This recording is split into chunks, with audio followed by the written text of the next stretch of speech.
मुझसे मत पूछो कि उस शख्स में क्या अच्छा है। मुझसे मत पूछो कि उस शख्स में क्या अच्छा है।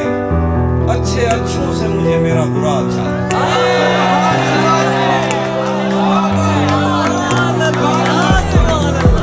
किस तरह मुझसे मोहब्बत में कोई जीत गया, ये न कह देना कि बिस्तर में बड़ा अच्छा है।